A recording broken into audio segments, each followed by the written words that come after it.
என் ஆவியான வல்லமை இறங்குவதாக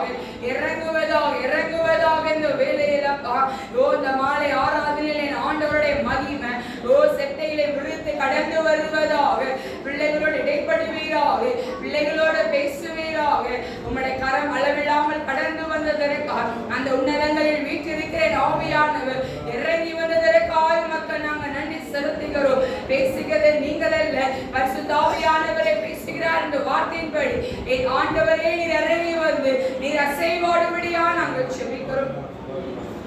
காலத்தில் எல்லாவற்றையும் ஒப்புக் கொடுக்கிறோம். நீங்களே ஆளுகை செய்வீராக. இயேசு கிறிஸ்து மூலம் செபிக்கிற நல்ல பிதாவே, ஆமென். ஆமென் சொல்லுவோம்.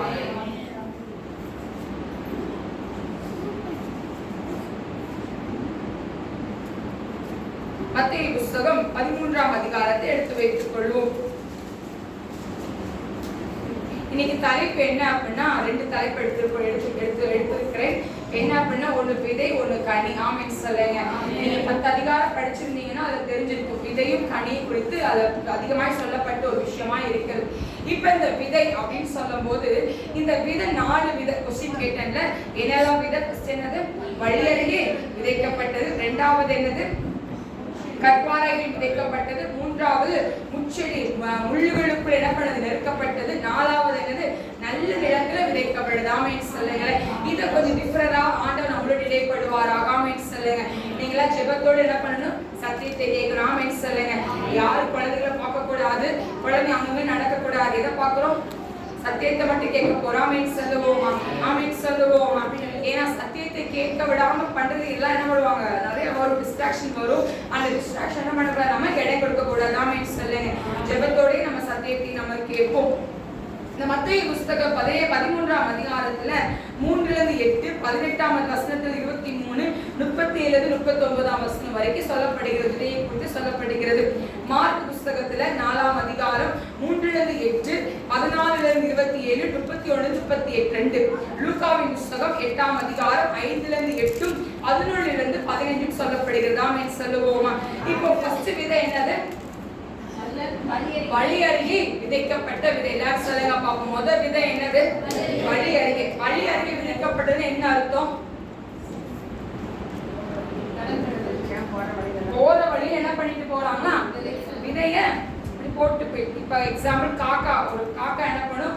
ஏதோ ஒரு சாப்பிட்டு ஒரு மோஸ்டா நமக்கு தேக்கு மரம் அதிகமா இருக்கும் போது அதிகம் பாதாமோட கொட்டை என்ன பண்ணிருக்கும்? போற வழியில சாப்பிட்டு துப்பிட்டு போயிருக்கும். சொல்ல புரியுதா? போற வழி துப்பிட்டு போகும்.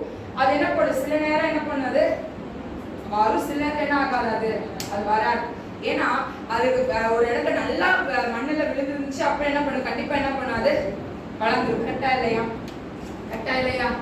நீங்க வைக்கிற செடி நல்லா வருமா, இல்லைன்னா நீங்க வைக்காமே நல்லா செடி வருமா? நல்லா யோசிச்சு சொல்லுங்க. தன்னால முளைச்சது நம்ம வீட்டை பொறுத்த வரைக்கும் நிறைய நேரம் நான் பார்த்துருக்கேன். தன்னால வருவதை என்ன கொடுக்கும்? எங்களுக்கு அதிகமா கனி கொடுக்குது. ஆமென் சொல்லுங்க. ஆமென் சொல்லுங்க. அநேக நேரம் நான் பார்த்துருக்கோம். தக்காளியா இருக்கட்டும், இதா இருக்கட்டும், நான் போட்டுக்கே மாட்டோம். அந்த விதை அது தன்னால வந்திருக்கும். ஆனா நிறைய கனிகள் எங்களுக்கு என்ன பண்ணாது? அது கொடுக்கும். ஆமென் சொல்லுங்க. இப்ப வழி அருகே விதைக்கப்பட்ட விதை. இப்ப இந்த வழி அருகே விதைக்கப்பட்ட விதை என்னன்னா, பறவைகள் வந்து என்ன பண்ணுமா? அதை போட்டுரும். வழி அருகே என்ன பண்ணிடுச்சு? அது போட்டுட்டு போயிடுச்சு. ஆமென் சொல்லுங்களேன்.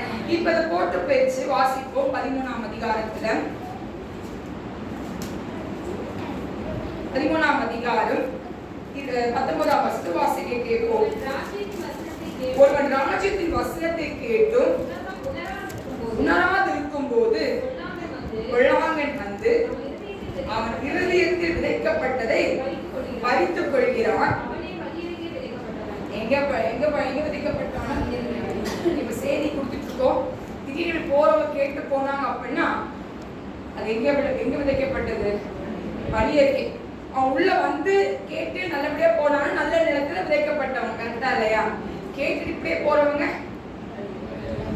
ஒரு காதுல கேட்டுட்டு இன்னொரு காதுல விட்டுட்டு போறவங்க. கரெக்டா இல்லையா நான் சொல்றது? இப்ப இந்த வழி அருகே விதைக்கப்பட்டவங்க நீங்க இருக்கீங்களா?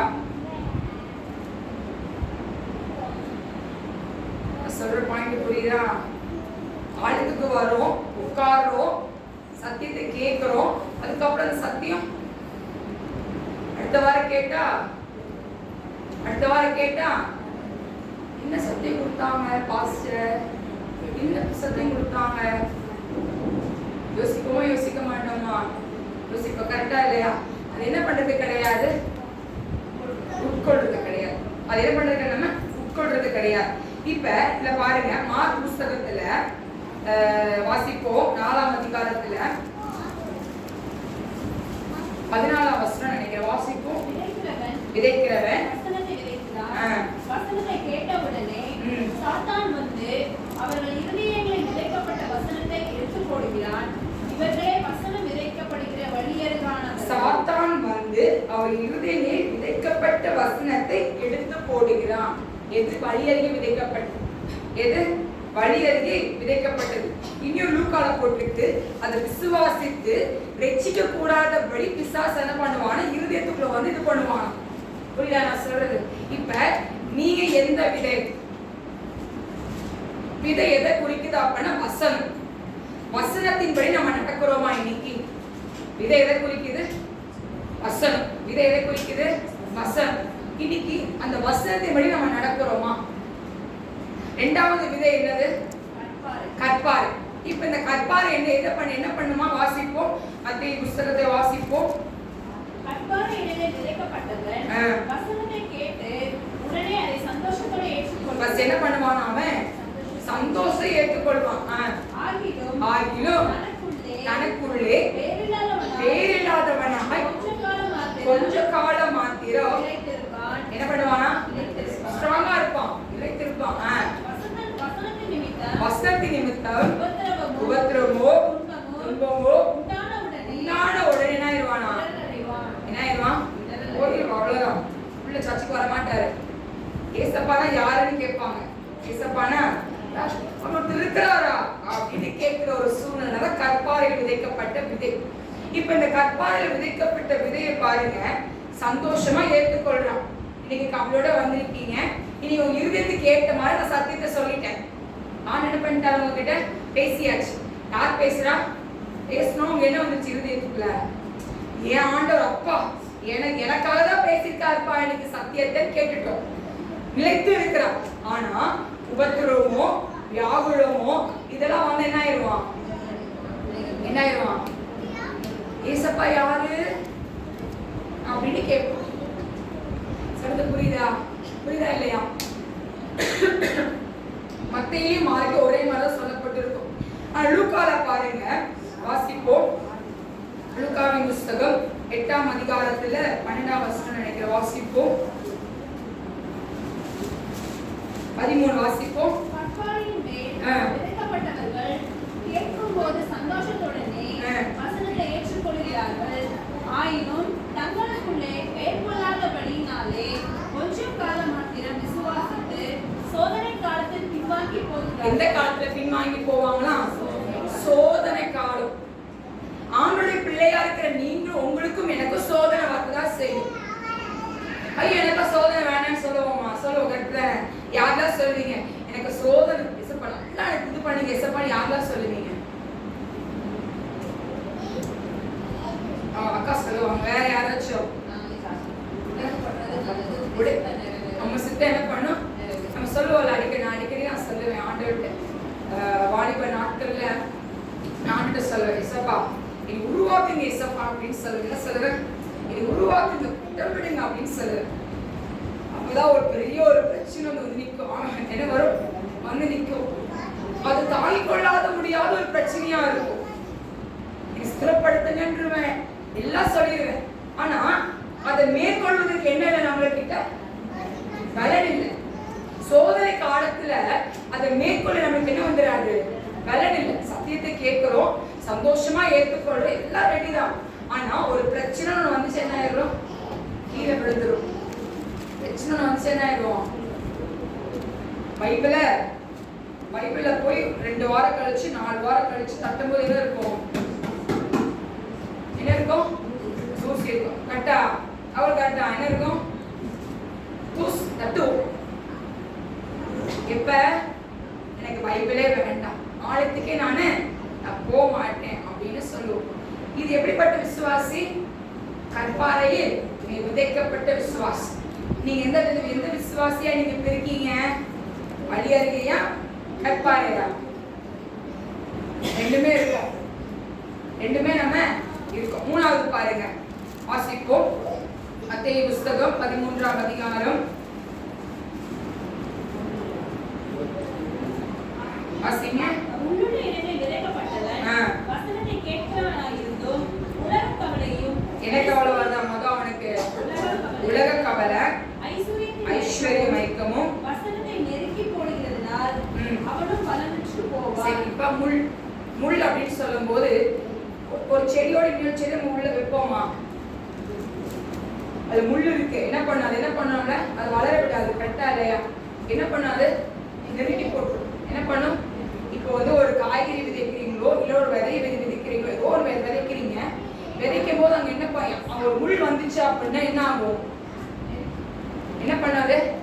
இன்னொரு வளர விடாது. என்ன பண்ணாது? நல்லா சத்தமா சொல்லுங்க. நெருக்கி போடு. கரெக்டா இல்லையா? இப்ப என்ன வருது? உலக கவலை. யாருக்கு உலக கவலை இருக்கு? எல்லாத்துக்குமே இருக்கு உலக கவலை. எல்லாத்துக்குமே உலக கவலை. ஐயோ, சமைக்கணும், குடிக்கணும், கடன் அடிக்கணும், பிள்ளைங்களை படிக்க வைக்கணும், வேலைக்கு போகணும், காலை எந்திரிக்கணும், எப்படி சம்பாதிக்க போறோம்னு தெரியல, பிள்ளைங்க கொட்டை பிள்ளைய வளர்த்து வச்சிருக்கிறோம், பசங்களை வச்சிருக்கோம். இன்னைக்கு போற தங்க ரேட்டுக்கு 24 மணி நேரம் கிடைச்சாலும் 24 மணி நேரம் கிடைச்சாலும் உலக கவலை. உலக கவலை. அப்புறம் இப்படி கட்டணும், அப்படி கட்டணும், இதை பண்ணணும், ஐஸ்வர்யத்தின் மயக்கம். இப்படி இருக்கணும், அப்படி இருக்கணும், அந்தஸ்தா இருக்கணும். சம்பாதிக்கிற சம்பாத்தியம் 10,000 ரூபாய் வாங்குறோம், ஆனா 20,000 ரூபாய்க்கு என்ன பண்றது? ஆசைப்படுறது. எதுக்கு ஆசைப்படுறோம்? வாங்குற சம்பளம் 10,000 ரூபாய், ஆனா ஆசைப்படுறது மிஞ்சின ஒரு காரியம். அந்த 10,000 ரூபாய்க்குள்ளே நம்ம என்ன பண்ண முடியும்? வாழ முடியும். ஆனா அதுக்கு மேல என்ன பண்றது? பிள்ளை கேட்டா போதும், உடனே என்ன பண்றது? ஐயோ, பிள்ளை கேட்டா இன்னைக்கு கஷ்டப்பட்ட சர்ச்சுக்கு போகலனாலும் பரவாயில்ல, கஷ்டப்பட்டு சம்பாதிச்சாச்சும் என்ன பண்ணிடுறேன்? பிள்ளைக்கு கேட்டு வாங்கி கொடுக்குற பொருள் என்ன பண்ணிடணும்? வாங்கி கொடுக்கறணும் அப்படின்னு நம்ம சொல்லிடுவோம். இன்னைக்கு அந்த முட்கள் உள்ள நெரிச்சு உலக கவலை நெருக்கிட்டே இருக்குமா? நமக்கு சந்தோஷமாவே தூங்க விடாதான். கவலை வந்துட்டே இருக்குமா? பிள்ளை குறிச்சு கவலை. கட்டி கொடுத்தாலும் பிள்ளை குறிச்சு கவலை தான். எனக்கு என்ன ஆனாங்கன்னு தெரியல, ஐயோ பிள்ளை ஒழுங்கா இருக்காதான்னு தெரியல, இப்படி இருக்காது அப்படி. ஒவ்வொரு பெற்றோர்களும் கல்யாணம் ஆனோடனே என்ன சொல்லுவாங்க? என்னோட கடமை தீர்ந்துச்சு. அப்ப கடமை தீரல, சாகிற வரைக்கும் அந்த கடமை என்ன ஆகுது? இல்ல தீர்றது இல்ல. கவலை. பிள்ளை கட்டி கொடுத்தாலும் கவலை. ஐயோ நல்லா இருக்காளான்னு தெரியல, அவன் மருமகன் நல்லா பார்க்கறான்னு தெரியல, ஐயோ அவன் நல்லா வச்சிருக்கானான்னு தெரியல, என்ன பண்ணான்னு தெரியல, குடிக்கிறானா இல்ல பீடி சிகரெட் போடுறானா, அந்த பிள்ளை கூட அடிக்கிறானா, சாப்பாடு தரானான்னு அந்த கவலை. கவலை, உலக கவலை. இது என்ன பண்ணும்? அந்த உலக கவலை சத்தியத்தை கேட்க விடாம என்ன பண்ணிடுமா? நெருக்கி போடு. கேட்க விடுமா? அப்ப சந்தோஷமா இருக்குமா? இன்னைக்கு போய் வேதத்தை படிக்கிறோம், இனி ஆண்டவருக்கு எனக்கு தான் என்ன இருக்கணும்? ரிலேஷன்ஷிப். நீ எது யாருக்கும் நான் என் நேரத்தை என்ன பண்ண மாட்டேன், நானே கொடுக்கவே மாட்டேன் அப்படின்னு சொல்லிடுவோம். அப்பதான் ஒரு பிரச்சனை. பைபிளை தூர தள்ளி வச்சுட்டு வேலைக்கு கிளம்பி போயிடும். தன் கடமைகளை பிள்ளைய பார்க்கணும், பையனை பார்க்கணும், ஆட்டுக்குட்டியை பார்க்கணும் சொல்லி என்ன பண்ணிடுறது? கிளம்பி போயிடும். என்னோட ஜெப நம்ம நல்லா ஜோப் பண்ணுவோம்ல, நம்ம டைம்ல கரெக்டா ஜோப் பண்ணுவோம், எல்லாம் பண்ணுவோம். அப்ப தம்பி பிறந்துட்டான். ஜான்சன் பிறந்த பிறகு ஜெபத்தை எப்படி எடுக்கிறதுனே தெரியல. ஏன்னா அவளை பார்க்கணும், குடிக்கணும், எல்லாம் பண்ணணும். நைட்டு தூங்குறது, குடிக்கிறது எல்லாமே இருக்குல்ல, நமக்கு எல்லாருக்கும் தெரியும் கரெக்டா என்ன பண்ண, எப்படி மேனேஜ் பண்ணுவோம், என்ன பண்ண போறோம் தெரியலையே அப்படின்னு சொல்லி. ஆனா இந்த ஜெபத்தை எடுப்பதற்கு ரொம்ப என்ன இருக்கும்? கஷ்டம். ஒரு ஜெபத்தை விட்டுட்டோம் அப்படின்னா அது மீண்டும் எடுக்கிறது என்னது? ரொம்ப கடினமாப்பா. ஜெபத்தை எடுக்க ரொம்ப கடினம். ஈஸியா விட்டுறலாம், ஆனா ஜெபத்தை எடுக்கிறது ரொம்ப கஷ்டமான ஒரு விஷயம். எனக்கு ஊழியம் பண்ற ஒரு சைடு, சபை வச்சிருக்கிறோம், நம்ம ஒழுங்கா இருந்தாதான் அங்க ஆத்மாவுக்கு என்ன இருக்கும்? கரெக்டா இருக்கும். இங்க நாங்க ஒழுங்கா இல்லைன்னா நீங்களும் என்ன பண்ண முடியாது? இருக்க முடியாது. அப்ப அதே போல பரலோக ராஜ்யத்துக்கு நான் போகணும், கரெக்டா இல்லையா? என்ன பண்ணும்? பரலோக ராஜ்யத்துக்கு என்ன ஆகணும்? அது ஆண்டோட வார்த்தைக்கு நானும் எடுத்துக்கொள்ளப்படணும். நான் உட்காந்து ஒரே கவலை, ஜெபம் ரொம்ப கம்மியாயிட்டு இருக்கு, ஐயோ பிரேயர் என்ன இதாகுது, 3 மணி நேரம் ஜெபிக்கிறது 1 மணி நேரம் ஆகுது, 1 மணி நேரம் கூட இல்லை, 1/2 மணி நேரம் கூட என்ன பண்ண முடியல, என்ன பண்ண முடியல, ஷோ பண்ண முடியலையே, என்ன பண்றது ஆண்டவரே, என்ன பண்றது, இப்படிதான் ஒரே கவலையா போச்சு, என்ன பண்றது அப்படின்னு. அப்போ உடனே ஆண்டுட்டு ஜோம், அப்போ உடனே மூன்ஸ்லா சர்க்கிள் நினைக்கிறேன், சாக்கு போக்கு யாரும் சொல்லக்கூடாதா, யார் சொல்லக்கூடாது, நான் யாரும் சொல்றேன், நான் பிள்ளை சொல்லல, என்ன சொல்ல வரேன் அப்படின்னா, இவன் வச்சு ஜோம் பண்ணணும், அதான் மேட்ரு. நம்ம ரெஸ்ட் எடுக்கணும், இவன் தூங்கும் போது நான் தூங்கணும், நான் கரெக்டா சொல்றது கரெக்டா. இப்ப உடனே ஆண்டு ஜோம் பண்ண ஆரம்பிச்சு, ஆமென் சொல்லுங்க, விட்டு விட்டு விட்ட ஜெபத்தை மீண்டும் தூக்கணும், ஆமென் சொல்லுங்க. அது சாதாரண தூக்கப்பட டபுளா தூக்கணும், ஆமென் சொல்லுங்க, ஆமென் சொல்லுங்க. தம்பி பிறந்த பிறகு நான் அநேக ஜெபத்தை வைக்க ஆரம்பிச்சேன், ஆமென் சொல்லுங்க. அதிக நேரம் கத்தரோடு உட்கார ஆரம்பிச்சேன், ஆமென் சொல்லுங்க. 1 வயசு 2 வயசு கிடையாது, அவன் கை குழந்தை இருக்கும் போது என் ஜெபத்தை மீண்டும் எடுத்துக்கொண்டேன், ஆமென் சொல்லுவோம், ஆமென் சொல்லுவோம். நான் ஜெபத்தை மாத்திரம் இல்ல, பைபிள் குவிஸ் கூட எடுத்தேன், பைபிள் குவிஸ் எடுத்தேன், பைபிளை முடிக்க வச்ச பிள்ளைகளை, வால்பாற பிள்ளைகளை பைபிள் முடிக்க வச்ச, ஆமென் சொல்லுங்க. வாலிப சேனை வாலிபர்கள் எல்லாரும் எழுத ஆரம்பிச்சாங்க. தம்பி சாக்கு போக்கு நான் சொல்லல, டைமுக்கு கொஸ்டின் எடுக்கணும், டைமுக்கு ஆன்சர் நான் அனுப்பணும் அவங்களுக்கு. இன்னைக்கு நான் 2 நாள் விட்டுட்டேன், அப்புறம் அவங்க என்ன ஆயிடுவாங்க, சோர்ந்து போயிடுவாங்க. நான் அனுப்ப அனுப்ப அப்பதான் அவங்க என்ன வரும், உற்சாகம் வரும். இது ஒரு சைடு போயிட்டு இருக்கு. இப்ப பாருங்க கரெக்டா ஆண்டு நடத்துறாரு, ஆமென் சொல்லுங்க, ஆமென் சொல்லுங்க. ஒரு முள் நம்ம நெருக்குது அப்படின்னா அந்த முள்ள என்ன பண்ணணும், அதை தாண்டி வரணும். நம்ம அந்த முள்ளா இருக்கணும், யார் முள்ளா இருக்கணும், நம்ம தான் இருக்கணும். அது நம்ம நெருக்கிட்டு போக கூடாது, நம்ம அதை நெருக்கிட்டு வளரணும், ஆமென் சொல்லுங்க, ஆமென் சொல்லுங்க. ஆண்டவருடைய பிள்ளையா இருக்கிற நீங்களும் நானும் உலக கவலை இதெல்லாம் என்ன பண்ணக்கூடாது, நம்ம இடம் கொடுக்கவே கூடாது, ஆமென் சொல்லுங்க. லூக்கால சொல்லப்படுது, பிரபஞ்சத்துக்கு குறிய கவலைகளினாலும் ஐஸ்வர்யத்துக்கு சிற்றமத்தினால் நெருக்கப்படுறோமா, இது நமக்கு தேவையே இல்லை, ஆமென் சொல்லுங்க, ஆமென் சொல்லுங்க, ஆமென் சொல்லுங்க. அடுத்து 4வது காரியம் பார்ப்போம், நல்ல நிலம், நல்ல விதை.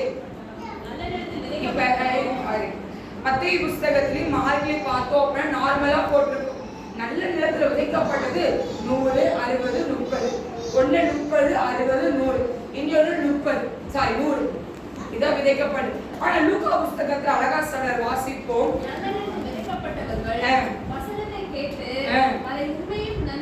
உண்மையும் நன்மையுமான எப்படி இருப்பாங்களா, உண்மையும் நன்மையும், அப்புறம் இருதயத்தில் காத்து பொறுமை உள்ளவர்கள் என்ன பண்ணுவாங்க, அவங்க பலன் கொடுப்பாங்க, ஆமென் சொல்லுங்க. இப்ப 4 விதையும் நம்ம இருக்கிறோம், ஆமென் சொல்லுங்க. வழி அருகே விதைக்கப்பட்டுட்டோம், கற்பாறையும் நம்ம இருக்கிறோம், முள்ளுவழியும் நம்ம இருக்கிறோம், நல்ல நிலத்தையும் நம்ம இருக்கிறோம், கரெக்டா இல்லையா? ஆனா இன்னைக்கு நீங்களும் நானும் எந்த நிலத்துல இருக்கணும், எதுல, நல்ல நிலத்துல. நல்ல விதை விதைக்கிறவங்க நம்ம இருக்கணும்.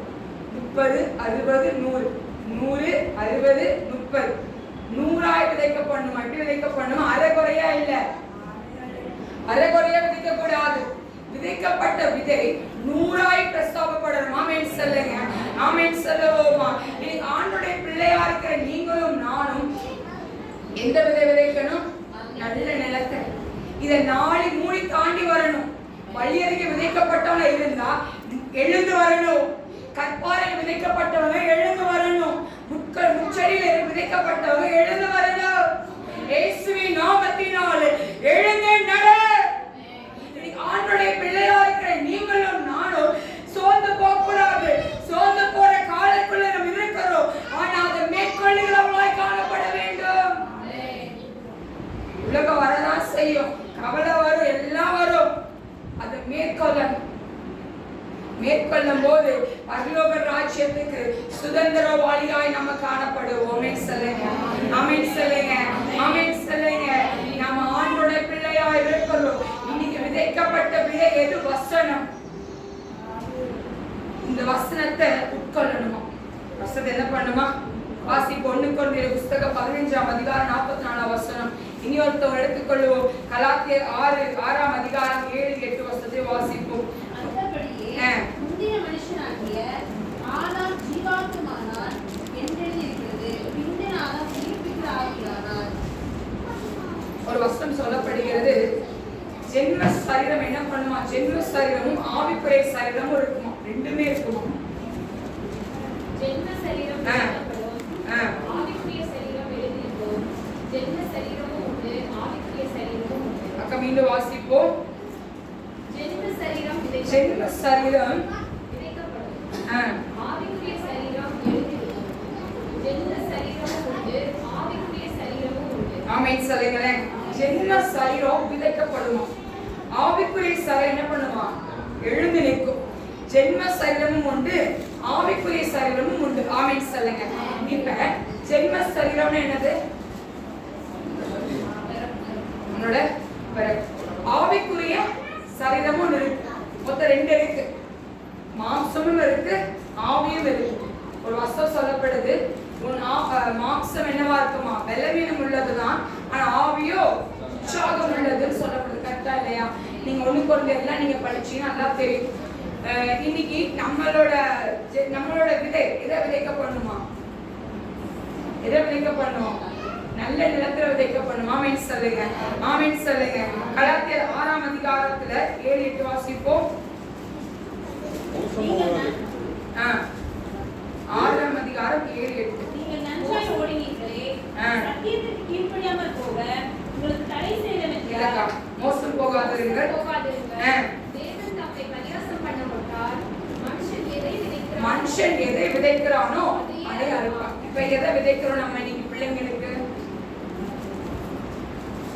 எதை விதைக்கிறோம் பிள்ளைங்களுக்கு? காலை எந்திரிச்சா பிள்ளைங்களுக்கு எதை விதைக்கிறோம்? தப்பாவா கேட்கிறேன், கண்டவா கேட்கிற சொல்லுங்க. காலை எந்திரிச்சா உங்க பிள்ளைங்களுக்கு எதை விதைக்கிறீங்க? பால். எதை விதைக்கிறீங்கன்னு கேட்டேன். பால். எதை விதைக்கணும்? எதை விதைக்கணும்? செப்பம்.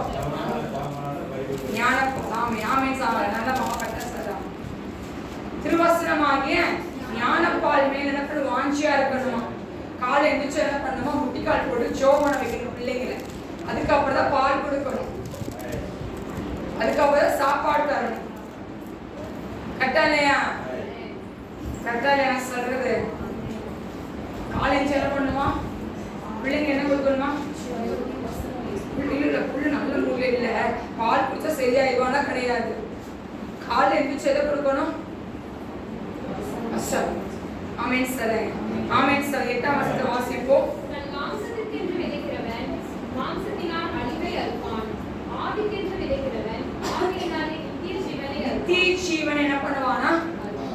ஆமென் சொல்லுங்க. இன்னைக்கு எதை நம்ம விதைக்கிறோம் பிள்ளைகளுக்கு? அதான் விஷயம். இன்னைக்கு நீங்க எதை விதைக்கிறீங்க? காலை எந்திரிச்சோன்னா பக்கத்துல செல்லு வச்சா செல்ல எடுக்கணும். முத பைபிள் என்ன பண்றது இல்ல, தூக்குறது கிடையாது. எந்திரிச்சு ஆண்டு சன்னிதானம் என்ன பண்றது இல்ல, ஷோ பண்றது கிடையாது. லேட் ஆச்சுன்னா அடிச்சு பிடிச்சு என்ன பண்றது? அடிச்சு பிடிச்சு கிச்சனுக்கு ஓடிடணும். இல்ல டைம் ஆச்சு அப்படின்னா அடிச்சு பிடிச்சு வேலைக்கு போகணும். அது கிடையாது. ஆண்டு எதிர்பார்க்கிற விஷயம், இன்னைக்கு என் பிள்ளை என்னை நோக்கி வந்தாளா? விதைக்கிற விதை வசனமாய் காணப்பட வேண்டும். இன்னைக்கு நீங்க விதைக்கிற விதை கடைசி காலம் எது கொடுக்குமா? அது கனியை கொடுக்கும். ஆமென் சொல்லுங்க. ஆமென் சொல்லுங்க. ஆமென் சொல்லுங்க. இன்னைக்கு நம்ம நிறைய கேட்கிறோம்ல, நிறைய ஊழியக்காரங்க சொல்லுவாங்க, எங்க அம்மா எனக்கா ஜோ பண்ணாங்க அப்படிச்சாங்க. நான் ஜோ பண்ணேன்னு என்ன பண்ணுவாங்க? வசனத்தை சொல்லலைன்னா எங்க அம்மா என்ன பண்ணுவாங்க? எங்க அப்பா என்ன பண்ணுவாங்க? வரமாட்டாங்க. சொல்லுவாங்களா சொல்ல மாட்டாங்களா? அம்மாவே அடிக்கடி சொல்லுவாங்க. அப்ப இன்னைக்கு நம்மளோட ஜெபம், நம்மளுடைய காரியம் இன்னைக்கு என்னவா நிக்கணும்? கனி கொடுக்கிறதா நிக்கணும். ஆமென் சொல்லுவோமா? ஆமென் சொல்லுவோமா? அடுத்த காரியத்தை பார்ப்போம். 2வது கனி. 2வது தலைப்பு என்னது? முதல் தலைப்பு என்ன? விதை. விதை எதை குறிக்குது? வசனத்தை குறிக்குது. ஆமென் சொல்லுவோமா? ஆமென் சொல்லுவோமா? விதை எதை குறிக்குது? வசனத்தை குறிக்குது. கனி எதை குறிக்குது அப்படின்னா மனுஷனுடைய கனியை குறிக்குது. ஆமென் சொல்லுங்க. கனி மனுஷனுடைய கனி. இப்ப வாசிப்போம் மத்தேயு புஸ்தகம் 12ஆம் அதிகாரம். மத்தேயு புஸ்தகம் 12ஆம் அதிகாரத்துல எடுத்துக்கொள்வோம். எடுத்துட்டீங்களா? வாசிப்போம். 33 வாசிப்போம். மரம் நல்லதென்றால் அதன் கனியும் நல்லதென்று சொல்லுங்கள். மரம் கெட்டதென்றால் அதன் கனியும் கெட்டதென்று சொல்லுங்கள். மரமானது அதன் கனியினால் அறியப்படும். மரம் எதனால் அறியப்படுமா? கனியினால் அறியப்படும். இப்போ ஒரு மரம் வாங்கிருக்கோம். எக்ஸாம்பிள் ஒரு மாம்பழ மரத்தை வாங்கிருக்கோம்னு வச்சுக்கோங்க. நர்சரியில போய் வாங்கிட்டோம். இப்ப இது நல்ல மரமா கெட்ட மரமா உங்களுக்கு எப்படி தெரியும்? அது கனியினால தெரிஞ்சுக்கோ. கரெக்டா? இப்ப எங்களோட சப்போட்டா மரம் ரொம்ப எனக்கு தேன் போல இருக்கும். ஆனா 2 நாள் கூட நாங்க சாப்பிடுறோம், தேன் மாதிரி கூட இல்ல, அது கசப்பா இருந்துச்சு. எங்களுக்கு அந்த மரம், அந்த கனி எங்களுக்கு கசப்பா தெரிஞ்சிச்சு. இல்ல தேன் மாதிரி இருக்கும், கசப்பா இருக்கே அப்படின்னு சொல்லி ரொம்ப ஷாக் ஆயிடுச்சு. சரி, அது ஒரு சைடு இருக்கட்டும். இப்ப யோசிப்போம், மரத்தை எதனால அறிவோம்? கனியினால அறிவோம். இது நல்ல மாம்பழம், இது நல்ல பழம், இது நல்ல காய் கொடுக்கும்பா, நல்ல கனி கொடுக்கும் அப்படின்னு தெரியும். இப்ப உங்களை எதனால அறிவாங்க? நீங்க நல்லவங்களா கெட்டவங்களான்னு உங்க நடக்கையினால. எதனால? நடக்கையினால. சர்ச்சுக்கு பைபிளை தூக்கிட்டு வந்துட்டோம், பைபிள் நல்லா ஷோ பண்ணியாச்சு, வீட்டுக்கு போறோம். வீட்டுக்கு போனோன்னே கணவர்கிட்டயோ இல்லை மாமியார் மாமனார்கிட்டயோ இல்லைன்னா அம்மா அப்பாவோ இல்லைன்னா பிள்ளைகளோ ஏதோ ஒன்று சொல்லிட்டாங்க. உடனே என்ன பண்ணுவீங்க? எரிஞ்சு உடனே அவங்க வாயிலிருந்து என்ன போத வரும்? சர்ச்சுக்கு போனேன் என்ன சொல்லுங்க, என்ன சொல்லுவாங்க? சர்ச்சுக்கு போனீங்க, பைபிள் தூக்கிட்டு போன என்ன கத்துட்டு வந்தேன்னு கேட்பாங்க. கரெக்டா இல்லையா? இது நார்மல். நிறைய நேரம் கோவப்படும் போது அம்மா உடனே கேட்கிற கேள்வி இதுதான். ஜோம் பண்ணி என்னத்தை கண்ட? ஜோம் பண்ற, ஆனா கோவம் என்ன பண்ணல? கோவம் என்ன பண்ணுது? நம்மளுக்கு உச்சியில நிற்கும், பதில் பேசிடுவோம். ஆனா அவங்க என்ன வந்துடும்? பைபிளை தூக்கி என்ன பண்ற போறாங்க. என்ன இல்ல, என்ன ஒரு யூஸும் கிடையாது. இப்ப பைபிள சத்தியத்தை கேட்டுட்டோம், வீட்டுல ஒரு சோதனை வந்துச்சு, பிரச்சனை வந்துச்சு. உடனே அவங்க என்ன வந்துறாங்க? பொறுமை இருக்காது, நீடிய பொறுமை. பொறுமையா இருக்காது, நீடிய பொறுமை. பொறுமையா இருக்காது, நீடிய பொறுமை சுத்தமா பக்கத்துக்குள்ள வராது. அப்புறம் பொறுமையா உட்காந்து என்ன பண்ண மாட்டோம்? பேச மாட்டோம். உடனே வாய்ஸ் என்ன ஆகும்? இன்னைக்கு நம்ம ஜெப வாழ்க்கை நம்மளை கண்டுபிடிக்கிற எது? நற்கிரியா? ஆவின் கனியோ? ஆவின் கனி வாசிப்போம். கலாத்தியர் 5ஆம் அதிகாரம் 22. மனப்பாடமா தெரியும்ல? ஆவின் கனியோ அன்பு, சந்தோஷம், சமாதானம், நீடிய பொறுமை, தயவு, நற்குணம், விசுவாசம், சாந்தம், இச்சையடக்கம். இப்படிப்பட்டவர்களுக்கு விரோதமான பிரமாணம் ஒன்றுமே இல்லை. எவ்வளவு கனி? 9 கனி. இந்த 9 கனியை நம்ம வச்சிருக்கிறோம் இன்னைக்கு. அன்பு, சந்தோஷம், சமாதானம். இது 3மே எதை குறிக்குதுன்னா டுவர்ட்ஸ் டு காட். அவர் நம்ம கிட்ட என்ன பண்ணுவார்? அவர் தான் நம்ம கிட்ட காட்டுவார், டுவர்ட்ஸ் டு அஸ். இப்ப அடுத்து அன்பு, சந்தோஷம், சமாதானம், நீடிய பொறுமை, தயவு, நற்குணம். இது யார்கிட்ட நீங்க காட்டணும்? மற்றவர்கிட்ட காட்டணும், டுவர்ட்ஸ் டு அதர்ஸ். அடுத்து லாஸ்ட் 3 என்னது? விசுவாசம், சாந்தம், இச்சையடக்கம், டுவர்ட்ஸ் டு அஸ். நம்ம கிட்ட முதல்ல இருக்கணும். இப்ப ஆவின் கனி. இன்னைக்கு கனி எதனால அறியப்படும் அப்படின்னா நற்கிரியினால. எதனால? நற்கிரி. வேதாகமத்துல யோசேப்பு ஒரு மனுஷன் இருந்தார், ஞாபகம் இருக்கா? யோசேப்பு யாரு? யாக்கோபோட குமாரன். அவனுக்கு என்ன நினைச்சு ஆசீர்வதிச்சாராம் யாக்கோபு? கனிதரும் திராட்சை செடின்னு சொல்லி வச்சார. வாசிப்போம். ஆதியாகமம் 49ஆம் அதிகாரத்துல அங்க ஒவ்வொரு சகோதரர்களுக்கும் அங்க ஒன்று சொல்லப்படுவோம். அதை பார்த்தோம். 20ஆம் வசனம் 22. யோசேப்பு கனிதரும் செடி, அவன் நீரூற்றண்டையிலும் என்ன பண்ணுமா? அவ போற இடம்லாம் கனியினால் நிரப்பப்படுவான்.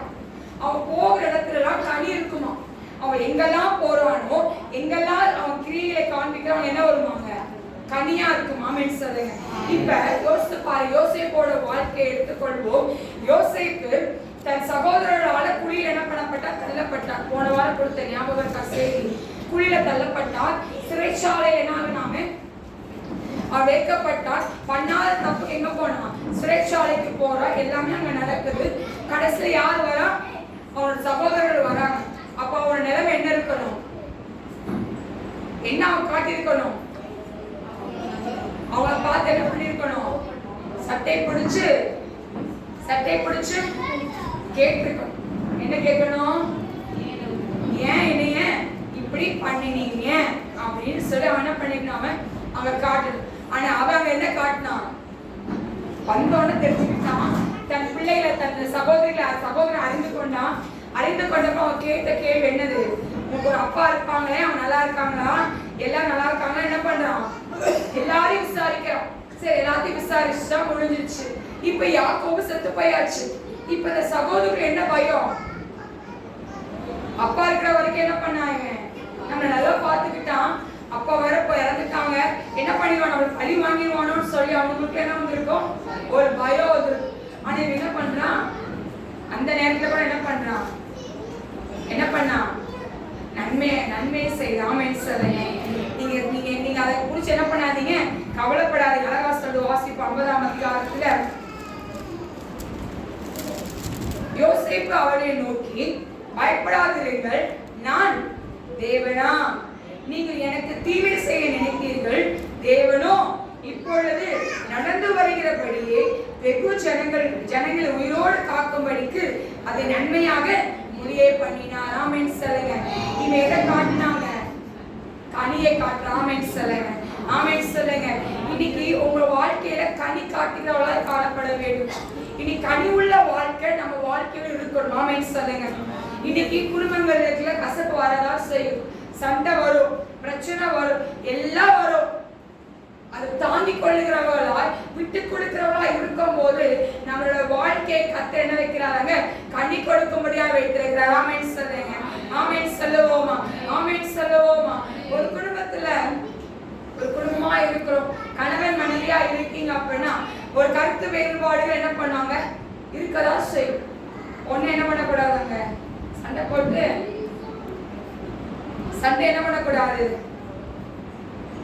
நீடிக்க வைக்க கூடாது, போடவே கூடாது. ஆமென் சொல்லுங்க. ஆமென் சொல்லுவோம். ஆமென் சொல்லுவோமா? இன்னைக்கு சண்டை போட்டனால அநேக குடும்பங்கள் பிரிந்து இருக்கிறது. ஒரு கணவன் மனைவி சண்டை போடும் போது உடனே பேசிடணும். அது நீடிச்ச என்ன ஆகும்? விசாசு விதைய போட்டுட்டே இருப்பான். நான் ஒரு எக்ஸாம்பிள் சொல்றேன். இப்ப கணவன் மனைவி சண்டை போட்டாச்சு. கணவன் மனைவி சண்டை போட்டாச்சு. உடனே மனைவி என்ன பண்ற? பேக தூக்கி அம்மா வீட்டுக்கு போயாச்சு. கணவனோட நிலைமை நாங்க என்ன? சந்தோஷம் சாமி போயிட்டாடா சொல்லுங்க. சண்டை போட்டு போனது யாரு? மனைவி. போயாச்சு. சரி, இப்ப வருங்க. கணவனுக்கு வரலங்களா? உங்களுக்கு அவ்வளவு சந்தோஷமா? அடுத்து இப்ப சண்டை போட்டாச்சு, குடிச்சாச்சு. நம்ம லேடிஸ் முடிச்சு நம்ம ஜென்ஸ்ட போவோம். இப்ப அடுத்து சேர்ந்தாச்சு. திருப்பி கருத்து வேறுபாடுலாம் மாறி போச்சு. சேர்ந்துட்டீங்க. சேர்ந்து திருப்பி சண்டை வந்துச்சு. திருப்பி என்ன பண்ணுவீங்க? பேக்க தூக்கி யார் விட்டு போறீங்க? அவங்க கணவருக்கு அன்பு வரும். என்ன சொல்லுவாரு கணவன்? போயிட்டு வா அம்மா, மகராசி தயவு செய்து என்ன பண்ணு, போயிட்டு வா, ஒரு பிரச்சனையும் இல்லை. அப்போ அங்க என்ன இருக்கும்? கணவன் மனைவிக்கு அங்க என்ன இருக்கும்? ஒண்ணுமே இல்லை. ஜஸ்ட் அவன் என்னது, ஹாஸ்டல்ல வாழ் ரூம்மேட்ஸ். ஒரு அந்நியம் அங்க இருக்காது. ஒரு ஐக்கியம் அவங்க என்ன பண்ணாதாங்க இருக்காது. நான் என்ன சொல்லுவேன் அப்படின்னா, எந்த சண்டை வந்தாலும் சரி கணவன் விட்டு போகாத. கழுத்தை பிடிச்சி வெளியே துரத்தினா சரி போகாத. நான் அங்கதான் நிப்பேன்னு சொல்லணும். ஆமென் சொல்லுங்க. ஆமென் சொல்லுங்க. இங்க அடுத்து வருவோம்.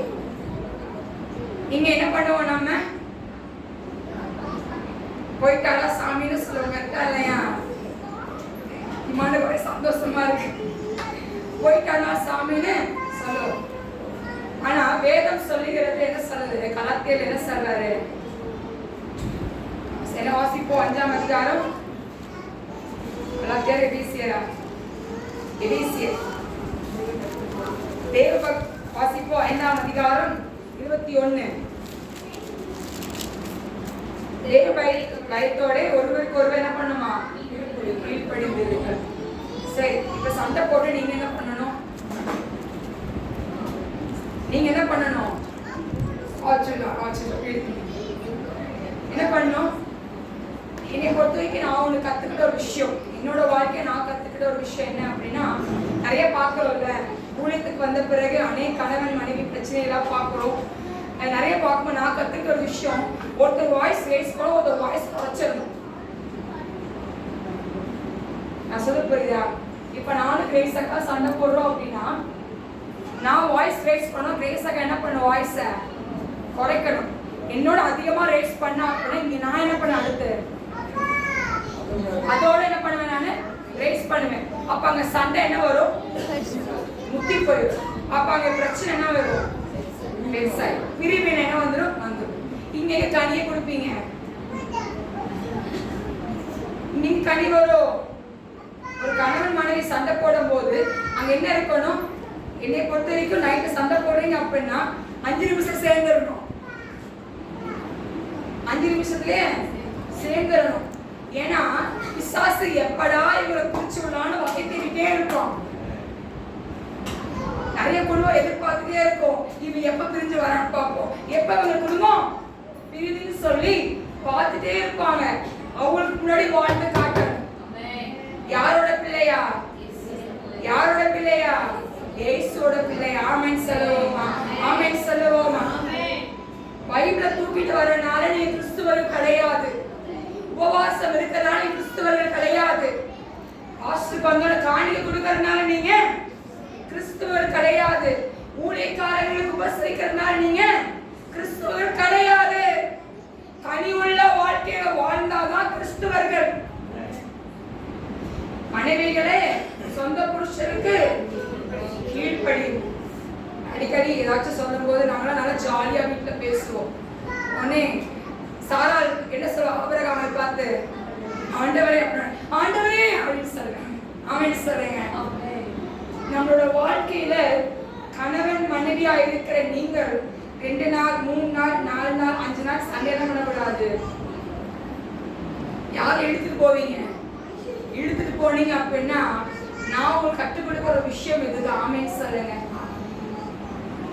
புறஜாதிகள் வந்து என்னாகல டைவர்ஸ் வாங்கல, கிறிஸ்தவர்கள் தான் டைவர்ஸ் வாங்குறோம். கணவன் மனைவி கோர்ட்ல பாத்தீங்க அப்படின்னா மத்தவங்களை காட்டிலும் கிறிஸ்தவர்கள் தான் என்னது அதிகமாய் காணப்படுகிறது.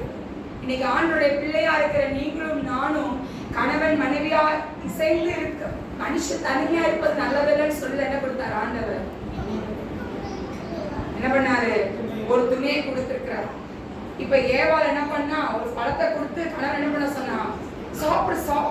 சாப்பிட்டாச்சு. அவர் இசைந்து இருக்கிறார். அப்படின்னு சொல்லுங்க. இன்னைக்கு நீங்க என்ன பண்ணணும்? இசைந்து இருக்கணும். அண்ணன் தப்புக்கு இசைந்து இருக்க சொல்லல. கடிந்து கொள்ளுங்க. மண்டையில கொட்டுற தப்பே கிடையாது.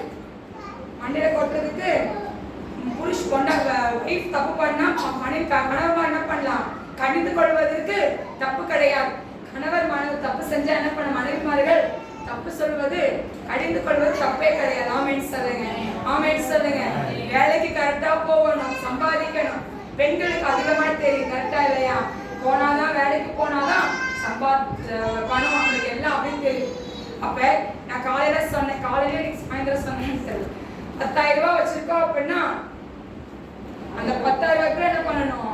குடும்பத்தை நடத்தணும். அதுல மீதி எடுக்கணும். அதுதான் வாழ்க்கை. ஆமென் சொல்லுங்க. இன்னைக்கு கனி உள்ள வாழ்க்கை உங்களுக்கும் எனக்கும் இருக்கணும். எதுல முதப்படி? குடும்ப வாழ்க்கை. கணவன் மனைவி பிள்ளைங்க பண்ணக்கூடாது. எத்தனை பிள்ளைங்க பண்ணக்கூடாது? சண்டை போடக்கூடாது. சண்டை போடவே கூடாது. கனி என்ன பண்றீங்க? பிள்ளைகளோட வாழ்க்கையில கனியை நீங்களே என்ன பண்றோம்? கெடுத்துறோம். அடுத்த வாசிப்போம் நீதிமொழிகள் தீர்த்து 3ஆம் அதிகாரம் 14ஆம் வசனத்தை வாசிப்போம். நம்முடையவர்களும் கன்னியர்களுமாய் இராதபடி குறைகளை நீக்குவதற்கு ஏதுவாக நற்கிரியைகளை செய்ய பழகட்டும். நற்கிரியை செய்ய பழகட்டும். என்னெல்லாம்? மன்னிக்கிற குணம் இருக்கணும். மன்னிக்கிற குணம் இருக்கணும். மத்தேயு புஸ்தகம் 13ஆம் அதிகாரம், மத்தேயு 13ஆம் அதிகாரத்துல எடுத்துக்கொள்வோம். அதுல வாசிப்போம். 30ஆம் வசனத்தை வாசிக்க கேட்போம். அறுப்பு காலத்தில் நான் அறுக்கிறவர்களை இல்ல 12ஆம் அதிகாரம் சார் 12ல 31ல இருந்து வாசிக்க கேட்போம். ஆதலால் நான் உங்களுக்கு சொல்லுகிறேன், எந்த பாவமும் எந்த தூஷணமும் மனுஷருக்கு மன்னிக்கப்படும், ஆவியானவருக்கு விரோதமான தூஷணமோ மனுஷருக்கு என்ன பண்ணுமா? மன்னிக்கப்படுவதில்லை. எவனாகிலும் விரோதமான வார்த்தை சொன்னால் அது அவனுக்கு மன்னிக்கப்படும். எவனாகிலும் பரிசுத்த ஆவிக்கு விரோதமாக பேசினால் அது இம்மையிலும் மறுமையிலும் அவனுக்கு மன்னிக்கப்படுவதில்லை. இப்ப என்ன குணம் இருக்கும் நம்மளுக்குள்ள? மன்னிக்கிற குணம் இருக்கணும். மன்னிக்கிற குணம் யாருக்கெல்லாம் இருக்கு? அசால்ட்டா சொல்லுங்க. நாளை என்ன பண்ணாலும் மன்னிச்சிருப்பா, எனக்கு என் பக்கத்து எனக்கு முன்னாடி வச்சு தப்பா பேசுறேன் அவளை மன்னிச்சிருவேன் அப்படின்னு நம்மளுக்கு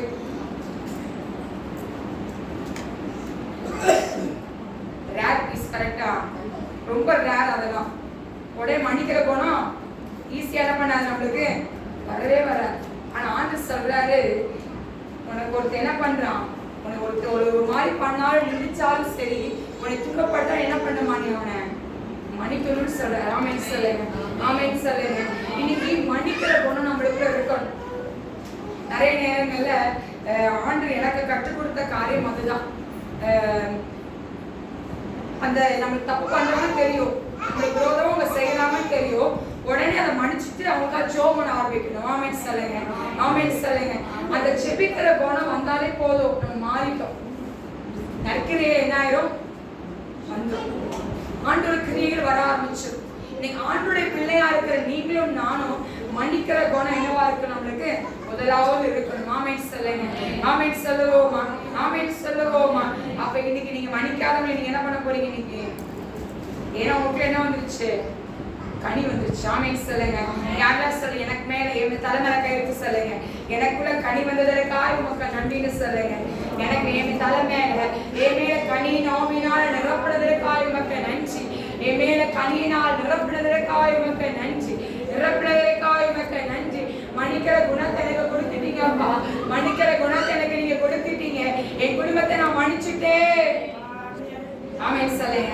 ஆமென் சொல். யோபு பாத்தீங்க அப்படின்னா, யோபு என்ன பண்ணாராம்? என்ன பண்ணாரு? மன்னிச்சாரா இல்லையா? அவர் நண்பர்கள் பேசுற வார்த்தை தகாத வார்த்தைனால அவர் பேசுறாங்க. ஆனா ஆண்டவர் சொல்றாரு, என்ன சொல்றாரு? அவங்க நண்பர்களை பார்த்து சொல்ல என்ன சொன்னாரு? நீ அவங்க என்ன பண்ண, யோபுக்கு முன்னாடி இப்ப என்ன பண்ணுங்க, தகன பலியிடுங்க அப்படின்னு சொல்லும்போது அவங்களுக்காக என்ன பண்ணானா வரிந்து பேசணும். ஆமென் சொல்லுங்க. ஆமென் சொல்லுங்க. நற்கிரியை இன்னைக்கு நம்ம வாழ்க்கையில விதை விதைச்சிட்டோம், கனி கொடுக்கிற வாழ்க்கை நம்மளுக்குள்ள வரும். விதைச்சிட்டு போயிடக்கூடாது. கிறிஸ்துவ வாழ்க்கையில விதைச்சிட்டு போயிடக்கூடாது. நம்ம கனி கொடுக்கும் போது எல்லாரும் சொல்லணும், இந்த மகளா நல்ல பிள்ளைப்பா, தங்கமான பிள்ளை அப்படின்னு சொல்லணும். நம்ம நற்கிரியை பார்த்து இன்னைக்கு நம்ம வாழ்க்கையை ஆண்டவருக்கு கொடுப்போமா? எல்லாம் இழந்து நிற்போமா? அந்த வேலையில எல்லாம் இழந்து நின்று தேவாதி தேவன் அந்த யூதர் ராஜ சிங்கத்தை பார்ப்போம். அந்த வேலையில எல்லா ஆவியானவரை நோக்கி பார்ப்போம். எல்லா கண்ணையும் மூடி எல்லாம் சொல்லுங்க, கனியுள்ள வாழ்க்கை எனக்கு தாங்க டாடி, கனியுள்ள வாழ்க்கை எனக்கு தாங்க டாடி. விதைச்சுட்டேன் அப்பா, கற்பாறையில விதைச்சுட்டேன் அப்பா, வழியருகே விதைச்சுட்டேன், முட்கல்ல விதைச்சுட்டேன், நல்ல நேரத்துல விதைச்சுட்டேன். ஆனா எனக்குள்ள கனி இல்லையே. கனியுள்ள வாழ்க்கையினால இது நிரப்புங்கப்பான்னு கேளுங்க. எல்லா வாயை திறந்து கேளுங்க. எல்லா வாயை திறந்து எல்லா கையை வைத்து சொல்லுங்க, என்னால முடியாது டாடி, என்னால விதைக்க முடியல, என்னால கனி கொடுக்க முடியல. எல்லாரும் சொல்லுவோமா? நீங்கதான்ப்பா பார்த்துக்கொள்ளணும், என்னாலும் முடியாதப்பா. சொல்லுங்களேன்.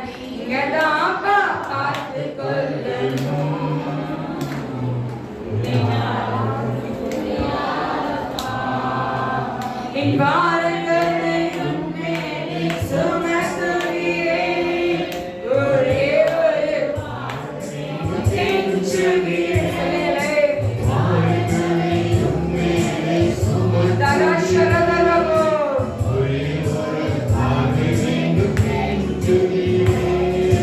நீங்க நான் பார்த்து சொல்லுங்க.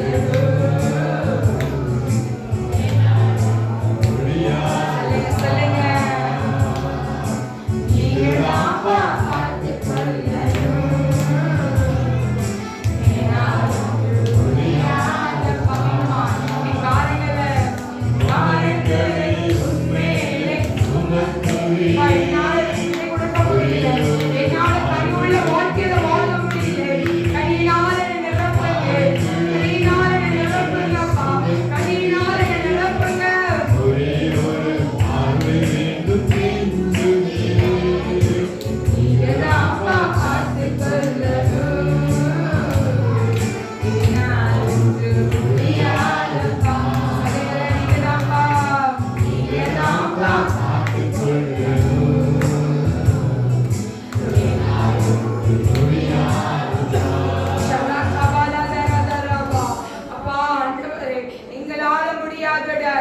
ஆனா உங்களால முடியும், உங்களால முடியும். எனக்கு ஒரே ஒரு பார்வை டாடி, ஒரே ஒரு பார்வை என் மேல, ஒரே ஒரு பார்வை என் மேலப்பா.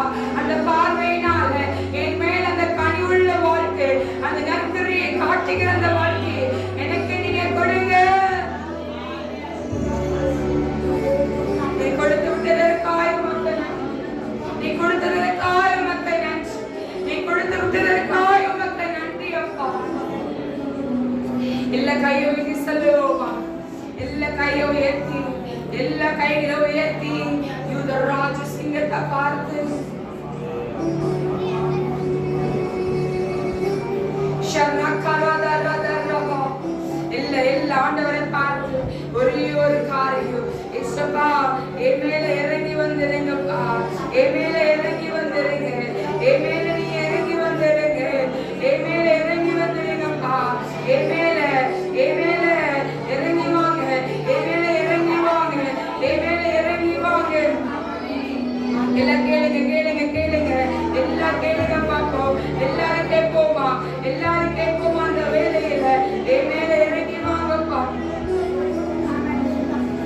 ஒரே ஒரு பார்வடாடி, ஒரே ஒரு பார்வடாடி என் மேல விழட்டு, என் மேல விழட்டுப்பா.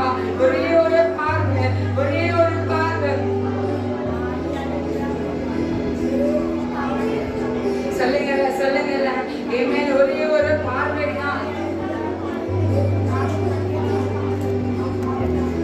அந்த கனிவுள்ள வாழ்க்கை எனக்கு தாங்கல, அந்த கனிவுள்ள வாழ்க்கை எனக்கு தாங்க. செத்து போனதான் சாராளி கற்பத்தை உயிர்ப்பித்ததே, அவர் சொன்ன வார்த்தை. செத்து போனதான் கையை தட்டி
கேட்டு அதன்படி நடக்கிறவங்களா எங்களை நீங்க மாற்ற போறீங்க.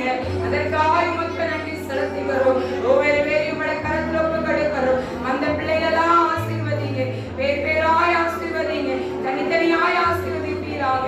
இந்த வாரம் முழுவதும் பிள்ளைகளை நடத்துவீராக. தேவைகள் காரியம் எல்லாவற்றையும் சந்தித்து நீங்க வழிநடத்தும்படியா ஜெபிக்கிறோம். துதி கன மகிமை உமக்கே